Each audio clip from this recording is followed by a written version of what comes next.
दे दे रब की ही ये कुदरत है, जिसको चाहे जितना दे दे रब की ही ये कुदरत है। खालिक है वो, राज़िक है वो, सब पर उसकी रहमत है। जिसको चाहे जितना दे दे रब की ही ये कुदरत है। खालिक है वो, राज़िक है वो, सब पर उसकी रहमत है।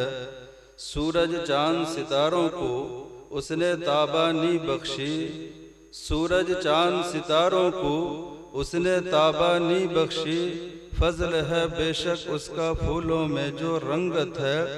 जिसको चाहे जितना दे दे रब की ही ये कुदरत है। खालिक है वो, राज़िक है वो, सब पर उसकी रहमत है। क्यों गैरों से आस लगाए रुसवा हरदम फिरते हो, क्यों गैरों से आस लगाए रुसवा हरदम फिरते हो। अपने मालिक से ही मांगो जो कुछ तुमको हाजत है। अपने मालिक से ही मांगो जो कुछ तुमको हाजत है। मौत उसी के कब्जे में है, ज़िस्त उसी के कब्जे में। मौत उसी के कब्जे में है, ज़िस्त उसी के कब्जे में। ये खाना पीना जागना सोना सब मौला की नेमत है।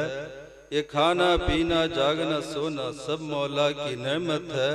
जिसको चाहे जितना दे दे रब की ही ये कुदरत है। खालिक है वो, राज़िक है वो, सब पर उसकी रहमत है। हुक्म को उसके जो भी टाले घर दोज़ख में है उसका। हुक्म को उसके जो भी टाले घर दोज़ख में है उसका। बात खुदा की जो भी माने उसके खातिर जन्नत है। बात खुदा की जो भी माने उसके खातिर जन्नत है। जिसको चाहे जितना दे दे रब की ही ये कुदरत है। खालिक है वो, राज़िक है वो, सब पर उसकी रहमत है। मुअज़्ज़ज़ उलमा इकराम, हुफ़्फ़ाज़ इज़ाम, बुज़ुर्गों, नौजवान साथियों, अजीज़ बच्चों, पर्दानशीन ख़वातीन, माँ व बहनों, सबसे पहले ये बता देना चाहता हूँ मैं अपने से मुतालिक कि जनाब हाफिज़ रिहान साहब ने जो अनाउंस किया मेरे बारे में, जो तारुफ़ कराया, वाकई में इस लायक नहीं हूँ। मैं एक तालिब इल्म की हैसियत रखता हूँ इन उलमा इकराम के सामने, और इनकी दावत पर मैं हाजिर हुआ। बस इस नीयत से हाजिर हुआ हूँ कि कुछ बातें आप हजरात के सामने रखूँ, और अल्लाह से दुआ करता हूँ कि इस बात को अल्लाह तबारक व तआला कबूल फरमाए, मेरे आने को और आपके यहाँ बैठने को। और जो मैं जो भी बातें आप हजरात के सामने अर्ज करूँगा, अगर आप इसको अमल कर लेंगे तो मान लेंगे तो आपके लिए भी फ़ायदा होगा, मेरे लिए भी फ़ायदा होगा, हम सबों के लिए निजात का ज़रिया होगा। तो मेरे दोस्तों बुजुर्गों, मैं बहुत देर से देख रहा हूँ कि आप हजरात बैठे हुए हैं।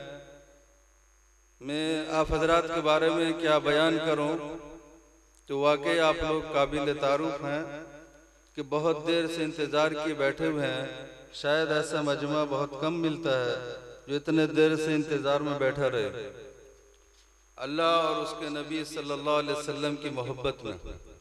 असल तो ये जो जलसा है ईसाले सवाब का जलसा है, गरचे उसमें कुछ शेर शायरी हो गई, हालांकि ईसाले सवाब के जलसे में इतना ज़्यादा ये नहीं होना चाहिए, इसलिए कि ईसाले सवाब का जलसा उसका एक माहौल अलग होता है।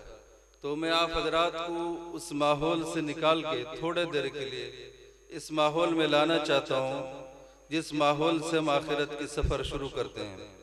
मेरे दीनी और ईमानी भाइयों, ईसाले सवाब का जलसा जनाब अख्तर अली साहब के नाम ये मुनक़्क़िद किया गया। आज सच बताओ, सच बताओ, अपने दिल में हाथ रख के, जितने यहाँ बुजुर्ग मौजूद हो, नौजवान हो, और जो मेरी माँ बहनें पर्दे में सुनती हैं, सब इस बात को सोचें एक मिनट के लिए सही कि आज इस मजलिस में जनाब अख्तर अली साहब अगर जिंदा होते तो बताओ कितना खुश होते। इस मजमे को देखकर, इन शोरा इकराम को देखकर, उलमा इकराम को देखकर, हुफ़्फ़ाज़ इज़ाम को देखकर, इन बुजुर्गों को देखकर कितना खुश होते जनाब अख्तर अली साहब अगर हमारे दरमियान जिंदा होते। मेरे ईमानी भाइयों, मगर अफसोस के साथ ये कहना पड़ता है कि वो आज हमारे दरमियान मौजूद नहीं है, और मौजूद नहीं है और दोबारा वापस आ भी नहीं सकते। इसीलिए कि अल्लाह तबारक व तआला का अटल फैसला यही है, वलिकुल्लि उम्मतिन अजल। जब अल्लाह का हुक्म आ जाए तो कोई रोक नहीं सकता। मेरे ईमानी भाइयों, तो मैं ये अर्ज करना चाहूँगा, हम सभी हजरात इस बात को गौर करें कि बहुत देर से हम जो है मज़ा ले रहे थे, मगर मैं कुछ देर के लिए आप हजरात को आखिरत से जोड़ना चाहूँगा कि आखिरत की ज़िंदगी को हम कुछ देर के लिए गौर करें। मैं इसी बातचीत के अंदाज में कुछ बोलना चाहता हूँ मेरे दोस्त बुजुर्गों, इसलिए कि जलसे जुलूस तो आजकल बहुत होते हैं, वाज़ व तकारीर आप हमेशा सुनते चले आ रहे हैं। इसीलिए पहले ज़माने में अगर कोई आदमी कहीं जलसा करना चाहता था या कोई आलिम रब्बानी को, कोई बुजुर्ग को बुलाना चाहता था तो महीनों पहले उसकी तैयारी करता था। महीनों पहले बहुत मुश्किल से कहीं ऐसा प्रोग्राम हो पाता था। मगर आज ये ज़माना है, कोई बड़े से बड़ा अल्लामा, बड़े से बड़ा अल्लाह का वली, बड़े से बड़ा मुकर्रिर, कोई बड़े से बड़ा खतीब, अगर आप उसको सुनना चाहो, आपके मोबाइल में एक बटन दबाओ और उसके बयान सुन लो। मेरे दोस्त बुजुर्गों, इतना आसान हो गया, साइंस ने इतना डेवलप किया, आप किसी जमाने में कहीं भी बैठ के किसी मुकर्रिर को सुन सकते हैं। तो जलसा जुलूस असल मकसद नहीं है।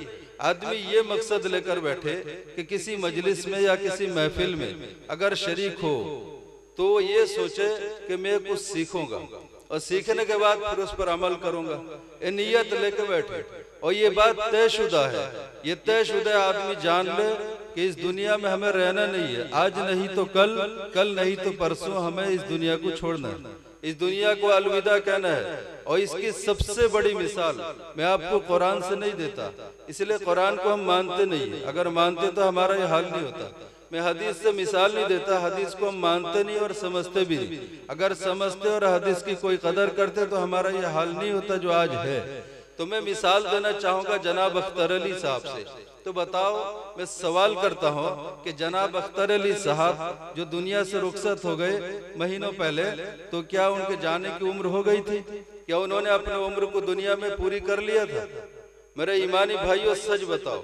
इसीलिए कि अक्सर लोगों का अकीदा है कि दुनिया ऑटोमेटिकली चल रही है, दुनिया का कोई चलाने वाला नहीं है, इसका कोई मालिक और मुरब्बी और सरपरस्त नहीं है, दुनिया ऑटोमेटिकली चल रही है। अगरचे ईमान वाला इसको कहता नहीं है, मगर मेरे दोस्त अमल से साबित करता है कि अल्लाह नाम की कोई चीज नहीं है, शरीयत की कोई हकीकत नहीं है, कुरान की कोई हकीकत नहीं है। इसलिए आदमी अमल से साबित कर देता है। अगर आदमी के दिल में अल्लाह का डर होता, सच बताता हूँ, पूरे जिंदगी में एक नमाज कभी कज़ा नहीं करता। अगर आदमी के दिल में अल्लाह का खौफ होता है कि मैं एक दिन मरूंगा, मरने के बाद अल्लाह के सामने हिसाब देना है, तो आदमी पूरे जिंदगी में कभी चोरी नहीं करता, कभी जिना नहीं करता, कभी झूठ नहीं बोलता, कभी माँ बाप की नाफरमानी नहीं करता, कोई गुनाह नहीं करता। इसलिए कि वो डरता, मैं मरूंगा तो अल्लाह तबारक व तआला मुझसे सवाल करेंगे, मैं जवाब क्या दूंगा। आदमी को अगर इस बात का यकीन होता कि मैं मरने के बाद कब्र में मुनकर नकीर मुझसे सवाल करेंगे और सवाल करने के बाद जहन्नम का दरवाजा खोल दिया जाएगा, फिर सांप और बिच्छू उसमें मुसल्लत कर दिए जाएंगे, जो कयामत तक सूर फूंकने तक मुझे उसमें डसते रहेंगे, मारते रहेंगे। अगर इस बात का यकीन होता, वो डर होता, कसम अल्लाह की वो कोई गुनाह नहीं करता, कभी टेलीविजन के सामने मरे हुए कुत्ते की तरह पड़ा नहीं रहता, कभी मोबाइल में पूरी रात नहीं गुजारता नंगे पिक्चरों के सामने। मेरे ईमानी भाइयों, तो मैं अर्ज कर रहा हूँ कि हमें डर नहीं है, तो अल्लाह का खौफ नहीं है, आखिरत का दिन का यकीन भी नहीं है। सच कहता हूँ, मैं हो या आप हो, अगर हमें यकीन होता तो हमारा माहौल अलग होता। मेरे ईमानी भाइयों, हमारा माहौल अलग होता। आज का माहौल देखो और कुरान हदीस को देखो, बिल्कुल अलग अलग है। हमें पता ही नहीं चलता कि हम मुसलमान हैं, हम ईमान वाले हैं, सहाबा से हमारी जिंदगी मिलती जुलती है, नबी से हमारा कोई रिश्ता है, या हम अल्लाह के मानने वाले हैं, हम मुसलमान हैं, ऐसा लगता नहीं है। मेरे ईमानी भाइयों, तो मैं ये बताना चाहता हूँ कि ये बात सच है या झूठ, कौन बताए। अगर कुरान बताए तो आप इनकार कर दो, हदीस बताए तो इनकार कर दो, अगर नबी बताए तो इनकार कर दो, हम अगर बयान में कहें तो आप इनकार कर दो। हम आपको समझा नहीं सकते, लेकिन इसके लिए आसान मिसाल है जनाब अख्तर अली साहब। अगर ये दुनिया ऑटोमेटिक चलती, अगर दुनिया का कोई चलाने वाला नहीं होता, अगर अल्लाह नाम की कोई चीज नहीं होती, अगर माँ बाप के मिलने से बच्चे पैदा होते हैं, फिर ये बच्चे जवान होते हैं, ये बच्चे बूढ़े होने के बाद मरते हैं, जिस तरह कम्युनिस्ट का अकीदा है, दहरियों का अकीदा है, उनका ये कहना है कि माँ बाप के मिलने से बच्चे पैदा होते हैं, फिर ये बच्चे जवान और बड़े होते हैं, फिर जब बूढ़े हो जाते हैं इनके हड्डियां कमजोर पड़ जाती हैं, इनके रगों में खून का चलना बंद हो जाता है, तो बूढ़े होकर सूख जाते हैं। और मिसाल दरख्त का और पेड़ का और गज का देते हैं कि देखो बूढ़े होने के बाद सूख जाते हैं, फिर ऑटोमेटिक मर जाते हैं। इनका कोई बढ़ाने वाला नहीं है, इनका कोई चलाने वाला नहीं है, कायनात का कोई मालिक नहीं है, सब ऑटोमेटिकली चल रहे हैं। तो मैं अर्ज कर रहा था, जब ऑटोमेटिक चल रहे हैं, माँ बाप के मिलने से बच्चे पैदा होते हैं, ये बच्चे जवान होते हैं, बूढ़े होकर मरते हैं, तो अख्तर अली साहब को किसने मारा? एक सवाल उठता है, ये जवानी में अधेड़ उम्र में क्यों रुखसत हो गए? ये तो बूढ़े होकर मरना चाहिए। जब किसी गांव के अंदर कई बूढ़े मौजूद हैं, कई बूढ़ी मौजूद है, वो नहीं मरे, वो जिंदा सलामत हैं, कोई बिस्तर में पड़े हुए हैं, कोई मर्ज में मुब्तला है, कोई मौत के इंतजार में है, इसके बावजूद मरते नहीं है। एक आदमी सर्विस में था, एक आदमी नौकरी में था, एक आदमी को जरा सा चोट लग जाती है, वो घर वापस आता है, डॉक्टर के पास इलाज करता है, फिर अचानक मर जाता है। तो बताओ, जब अल्लाह मौजूद नहीं है तो मारा किसने? मेरा सवाल पैदा होता है। जब ये जवानी छोड़ो, कुछ बच्चे ऐसे हैं आप आए दिन अपने आंखों से देखते हो, कानों से सुनते हो, टेलीविजन में देखते हो, अखबारों में पढ़ते हो, रेडियो के जरिए सुनते हो, मोबाइल में सुनते हो कि मासूम बच्चा अभी पैदा हुआ, सही सलामत है, वो इंतकाल कर गया। तो बताओ इस बच्चे का कसूर क्या था? बच्चे को मारा किसने? जबकि अल्लाह तो मौजूद नहीं है। माँ बाप ने मिलकर बच्चे को जन्म दिया है। एक माँ के गोद में एक बच्चा आता है, वजन डॉक्टर करता है, 4 किलो का बच्चा वजन आता है, बच्चा देखने में खूबसूरत है, और घर वाले दौड़ के आगे खबर कहते हैं, सब तरफ खबर कर देते हैं कि हमारे यहाँ बेटा पैदा हुआ है, इस जवान का पहला बेटा है, और उसका बाप सऊदी अरब में रहता है, और बाप खुशी में है कि मेरे घर बेटा आया, फोन में सारे लोगों को ये खबर देता है, ऐलान करवाता है, अखबार में छपवाता है कि मेरे यहाँ बेटा हुआ है, बेटा सही सलामत है, सब कुछ है, अस्पताल से घर लेकर आता है। फिर अचानक क्या होता है? माँ बच्चे को गोद में लेकर बैठी है, वो अचानक बच्चा खामोश हो जाता है, अचानक बच्चा खामोश हो जाता है, यानी रोना बंद कर देता है, पैर हिलते नहीं है, हाथ हिलते नहीं है, बच्चा देखता नहीं है, आंखें बंद कर लेता है, हाथ के हरकत बंद हो जाते हैं, पैर बंद हो जाते हैं, बच्चा खामोश सुनसान पड़ा रहता है। तो बाप क्या कहता है? बाप करोड़ों का मालिक है, डॉक्टर के पास फोन करता है, जो सबसे बड़ा प्रोफेसर होता है, और उसके पास फोन करता है कि मेरा बच्चा खामोश हो गया, और बच्चे को जरा देख लो। डॉक्टर साहब कहते हैं मेरे पास फुर्सत नहीं है, बच्चे को यहाँ ले आओ। बच्चे को लेकर अस्पताल में पहुँचते हैं, डॉक्टर चेक करता है उसके हार्ट को कि उसका हार्ट ठीक है, ब्रेन ठीक है, पैर हाथ सब सही सलामत है, सब कुछ ठीक है, मगर बच्चा बोलता नहीं है, बच्चा देखता नहीं है, बच्चा हिलता नहीं है। बाप जोश में आता है और डॉक्टर साहब से कहता है मैं आपको 1 करोड़ रुपया इनाम दूंगा अगर मेरे बच्चे को बुला दो, मेरे बच्चे को रुला दो, मेरे बच्चे को दिखा दो, मेरा बच्चा देखने लगे, आंख खोलकर रोने लगे, हरकत में ले आओ, 1 करोड़ रुपया आपके नाम इनाम है। डॉक्टर प्रोफेसर पूरे मेडिकल के डॉक्टरों को जमा करता है, सारे लोग कोशिश करते हैं, कोशिश के बाद क्या करते हैं? अपनी शहादत की उंगली ऊपर उठा देते हैं, यानी आसमान की तरफ इशारा करते हैं कि ऊपर वाले की यही मर्जी है। यानी हम अपना हथियार डाल के सरेंडर करते हैं और इस बात का ऐलान करते हैं कि इस बच्चे को कोई बीमारी नहीं है, बच्चे पूरे का पूरा सही सलामत है, मगर हमारे ऊपर कोई ऐसी ताकत है जिसने बच्चे को खामोश कर दिया, हम बुला नहीं सकते। तो ये ताकत का मालिक कौन है? ताकत का मालिक कौन है? उन डॉक्टरों से पूछो, उन तबीबों से पूछो। मेरे ईमानी भाइयों, पूरे दुनिया के साइंसदानों को जमा कर दो, पूरे दुनिया के तबीबों को जमा कर दो, पूरे दुनिया के हकीमों को जमा कर दो, पूरे दुनिया के डॉक्टरों को जमा कर दो, उस बच्चे को बुला दो, बच्चे को रुला दो, नहीं कर सकते।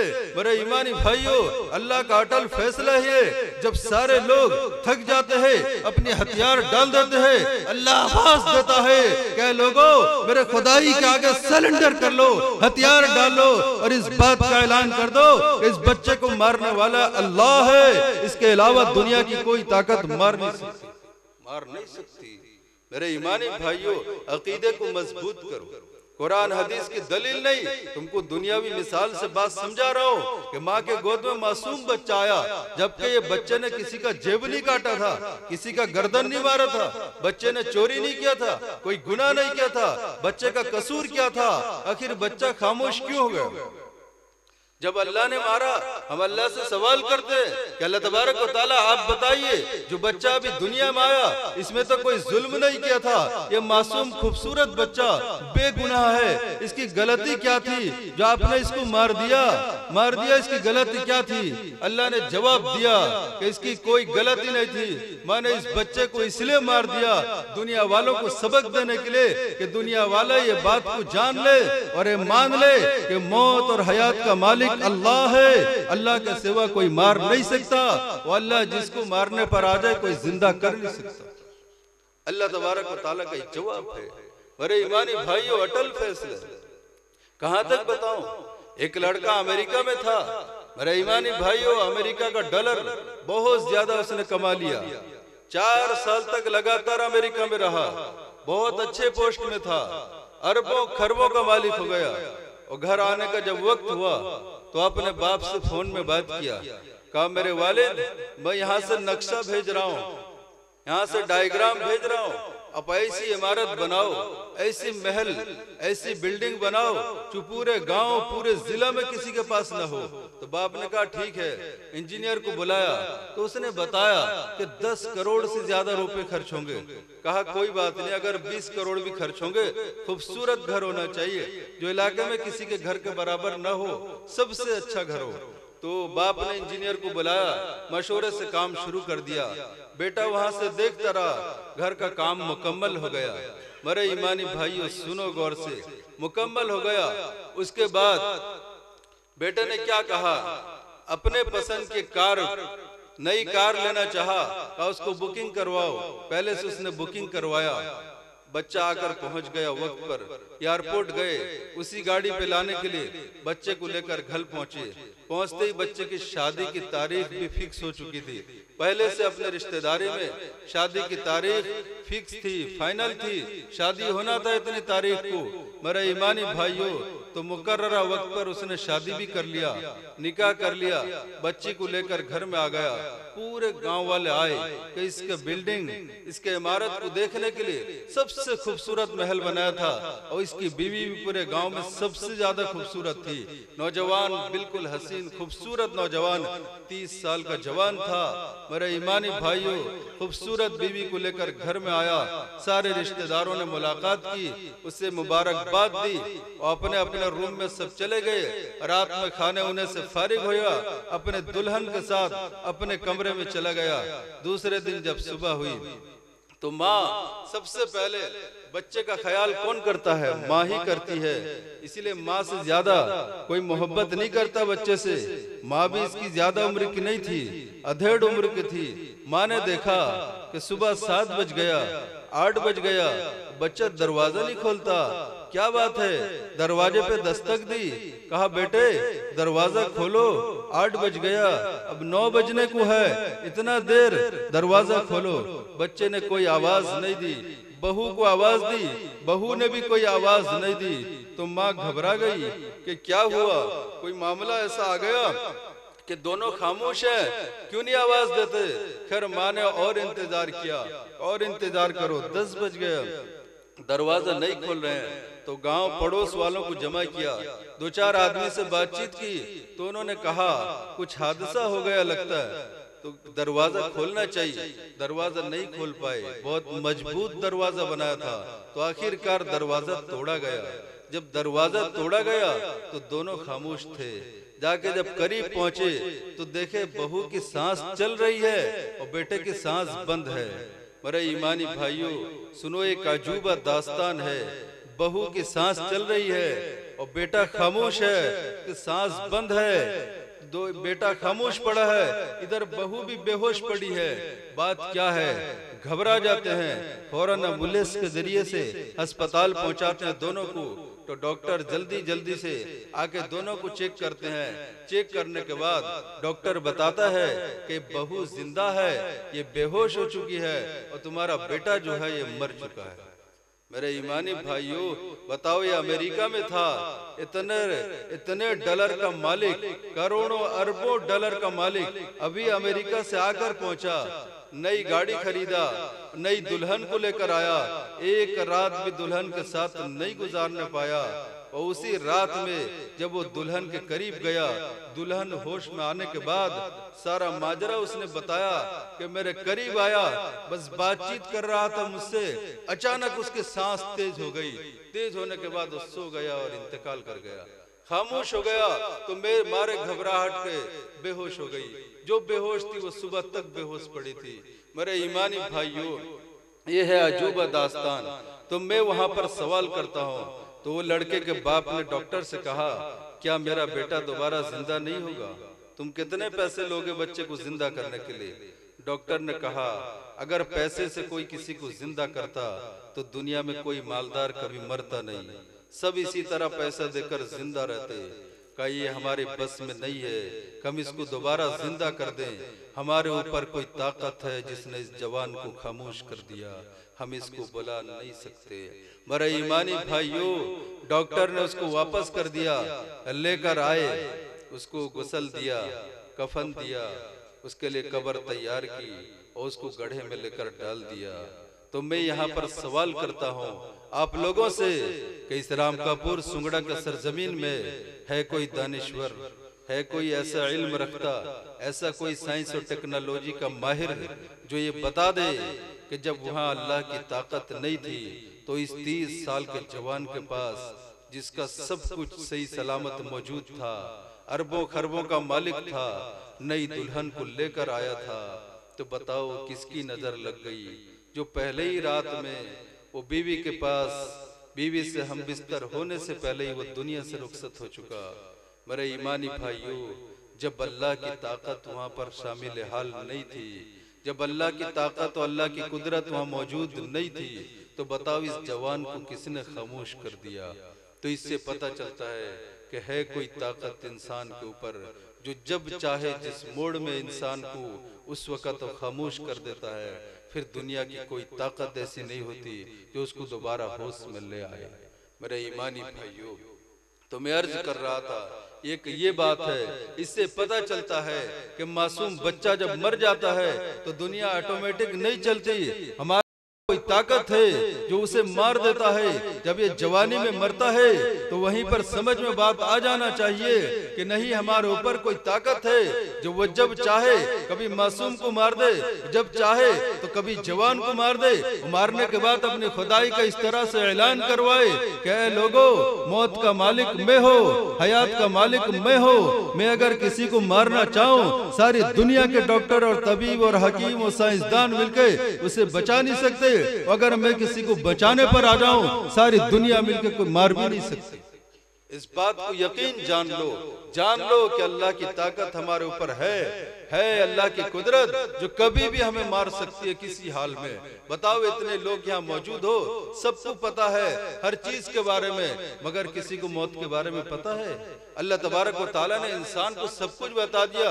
यही तो इंसान है, अल्लाह ने उसको इतना दिमाग अता किया कि जब दिमाग को हरकत देता है तो चांद में कमंड डालता है। आपको पता है इंसान अभी चांद में घर बनाता बनाता है ताकि जब दुनिया में रहने को जगह न मिले तो यहाँ से इंसान चांद में जाकर रहना शुरू करे।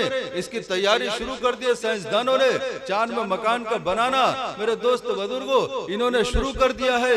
तो बताओ ये इंसान है, जब अल्लाह ने इसको दिमाग अता किया तो इसने चांद पर कमंड डाला। यही इंसान है, जब इसने दिमाग को हरकत में लाया, समंदर में गोता लगाया, उससे सीपी निकाल के उसके अंदर से मोती निकाला। यही इंसान है, पहाड़ का सीना चाक करके तरह तरह के खजाने उससे निकाले। मेरे ईमानी भाइयों, यही इंसान है जो हवा में जहाज को उड़ाया। यही इंसान है जो पानी पर समंदर में जहाज को चलाया, सब कुछ किया। मेरे दोस्त बुजुर्गों, इंसान को बहुत कुछ पता है। यही तो इंसान है, एक छोटा सा मशीन आपके हाथ में दिया कि आप राम कपूर में बैठो, अमेरिका में बात कर लो एक मोबाइल के जरिए से। यही तो इंसान है, अल्लाह ने उसे दिमाग दिया, पता नहीं उसने क्या क्या कर बैठा। मगर उसी इंसान से पूछो, उसी साइंसदान से पूछो, उसी डॉक्टर से पूछो, उसी टेक्नोलॉजी के माहिर से पूछो कि तू दुनिया को मुट्ठी में कर लिया, दुनिया के पूरे खजाने का पता बता दिया, बता तो सही तू कब मरेगा? मौत के बारे में तुझे कोई इल्म है? किसी के पास नहीं है। इसी से पता चलता है कि अल्लाह तबारक व तआला के हाथ कुछ ऐसा खास इल्म है जो अल्लाह तबारक व तआला किसी को नहीं दिया। अल्लाह तबारक व तआला ने किसी को नहीं दिया मौत और हयात का इल्म। मेरे दोस्त बुजुर्गों, कब तक आप जिंदा रहोगे ये अल्लाह के इल्म में है, कब आप मरोगे, कहां पर मरोगे, अल्लाह के इल्म में है। इसको कोई बता नहीं सकता, कोई बता नहीं सकता। जब मौत का पर्चा हमारे पास नहीं है तो खुशी किस बात की है? बताओ, खुशी किस बात की है? आज मजमे में हम सब यहाँ बैठे हैं, पता नहीं कल सुबह किसका इंतकाल हो जाए। यही यकीन जब हमारे दिल में जिस दिन उतर जाएगा, कसम अल्लाह की, आप किसी मौलवी से मसला पूछना छोड़ दोगे, कहीं किसी मजलिस में जाना छोड़ दोगे, खुद ब खुद हर आदमी अल्लाह का वली बन जाएगा। हर आदमी आखिरत की तैयारी में लग जाएगा। हर आदमी ये सोच ले कि मुझे मरना है, मुझे मरना है, और कब मरूंगा मुझे पता नहीं है। तो इसलिए आदमी मरने से पहले तौबा कर ले, इसलिए यकीन नहीं है कब मरेगा। कोई ये ना सोचे कि मैं बूढ़ा होकर मरूंगा, अभी मेरी जवानी है। इधर मुअज्जिन बुला रहा है, हय्या अला सलाह, ये बाजार की तरफ जा रहा है, दनदनाते हुए मस्जिद के सामने से गुजरता है, मगर नमाज के लिए नहीं आता। मेरे जवान, अपने जवानी पर मत अकड़, तुझसे पहले लाखों करोड़ों जवान नेस्त नबूद हो गए, मट्टी में मिलकर खाक हो गए, अल्लाह के पकड़ में आ गए। आज इस बात का बार बार अल्लाह के यहाँ दरखास्त करते हैं कि अल्लाह तबारक व तआला अब दोबारा हमें दुनिया में वापस कर दीजिए। हम एक पल बराबर आपकी नाफरमानी नहीं करेंगे। जितने दिन जिंदा रहेंगे न हम शादी ब्याह करेंगे, न खाना पीना करेंगे, कुछ नहीं करेंगे, सिर्फ आपकी इबादत ही करेंगे, आपके हम्दो सना में पूरी जिंदगी गुजार देंगे। मगर यहाँ से जाने के बाद दोबारा वापसी की इजाजत नहीं मिलती। ये तयशुदा बात है। मेरे ईमानी भाइयों, तो इस बात का यकीन करो कि अल्लाह की ताकत है, अल्लाह की कुदरत है, अल्लाह मौत और हयात का मालिक है। अल्लाह जब चाहता है मार देता है, अल्लाह जब चाहता है जिंदा रखता, जब तक चाहता है अल्लाह के हाथ में है। किसी इंसान के बस में बात नहीं है। जो आदमी कहता है फला आदमी को कैंसर हो गया, फला एक्सीडेंट में मर गया, फला पानी में डूब कर मर गया, मेरे ईमानी भाइयों नहीं, मुकद्दर में इतना ही दिन उसको दुनिया में जिंदा रहना था, उसको जाना ही था। अल्लाह तबारक व तआला को जब मारना होता है तो अल्लाह तबारक व तआला कोई बहाने से उसे मार देते हैं। मेरे दोस्तों, अल्लाह जब किसी को बचाने पर आए तो कोई मार भी नहीं सकता। आपने नाम सुना होगा शद्दाद का। मेरे ईमानी भाइयों, इससे पहले मैं बता दूं, एक बार इजराइल अलैहिस्सलाम जो मौत का फरिश्ता है, अल्लाह तबारक व तआला ने उससे सवाल किया कि इजराइल बता, तुझे कभी किसी का रूह निकालते हुए तरस आया? इंसान को मारते हुए, जानदार को मारते हुए सु कितनी तकलीफ होती है, बता कभी तुझे तरस आया किसी को मारते हुए? तो इजराइल अलैहिस्सलाम ने बारगाह इलाही में अर्ज किया कि बारी ताला, मुझे 2 बार सिर्फ रूह निकालते हुए तरस आया। कई लाखों करोड़ों इंसान का तूने रूह निकाला, 2 बार तरस आया, कब कब आया बता? मेरे ईमानी भाइयों सुनो, कब कब तरस आया? तो अल्लाह तबारक व तआला ने जब सवाल किया तो इजराइल अलैहिस्सलाम ने बताया, कहा एक बार एक कश्ती समंदर में जा रही थी, अचानक समंदर के अंदर तूफान आ गया। तूफान से वो कश्ती टुकड़ा टुकड़ा हो गई, टूट के टुकड़ों में बट गई और कश्ती का एक तख्ता बाकी रह गया था। और उस एक तख्ते के ऊपर एक औरत बची रह गई थी, बाकी सब मर गए थे समंदर के उस तूफान में, समंदरी तूफान में सब के सब हलाक हो गए, एक औरत के अलावा। एक औरत उस तख्ते पे तैरते हुए जा रही थी उस समंदर में। फिर उसके बाद रात आ गई, अंधेरे रात में, रात का सन्नाटा, औरत जात अकेली है, यहाँ पर कोई दूसरा मौजूद नहीं था। उस वक्त अचानक क्या हुआ, उसी रात के अंधेरे में औरत का एक लड़का पैदा हुआ। औरत हामिला थी, अचानक एक लड़का उसका पैदा हुआ उसी समंदर के अंदर, रात के अंधेरे में तख्ते के ऊपर बच्चा पैदा हुआ। इधर अल्लाह तबारक व तआला आपने मुझे हुक्म दिया कि उसकी माँ का रूह निकाल लो। जब मैं समंदर में पहुंचा